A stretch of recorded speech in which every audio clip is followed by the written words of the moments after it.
Fascist Hasina, মোরা target দিল্লির আধিপত্যবাদের, মোরা টার্গেট নমরুদ ফেরাউন ফ্যাসিস্ট আওয়ামী লীগের, মোরা টার্গেট এদেশের দখলবাজ দুর্নীতিবাজ সন্ত্রাসবাদের।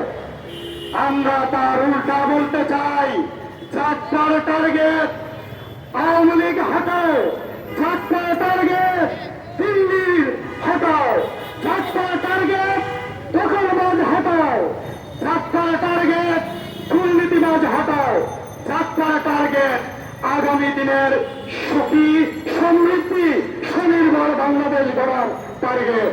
অতএব আগামী দিনে যাত্রাকে বিচ্ছিন্ন করে বন্দী রেখে দূরে রেখে সরকার এবং রাষ্ট্র গঠন করার দায়িত্ব করা হলে দুর্বার প্রতিরোধ গড়ে তুলব। আমরা একই সাথে বলতে চাই, আমরা প্রতিবাদকে এদেশ থেকে বিদায় করেছি আরেকটি প্রতিবাদকে সুযোগ দেওয়ার জন্য নয়।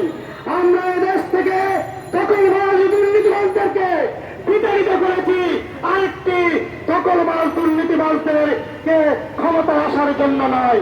অতএব রাষ্ট্রের প্রয়োজনে কোন দল বুঝি না, কোন শাসক বুঝি না।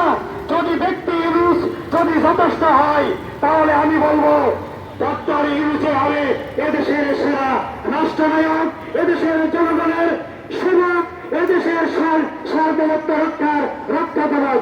অতএব ডক্টর ইউনুসকে অগ্রিম লাল সংসদবদ্ধতা জানাতে চাই। আমি বলতে চাই, রাষ্ট্রের প্রয়োজনে যদি হয় ডক্টর ইউনুসে যথেষ্ট। আমি আমার জায়গা থেকে বলবো, ইউনুস তুমি এগিয়ে চলো, আমরা আছি তোমার সাথে। প্রিয় সংগ্রামী বন্ধুগণ,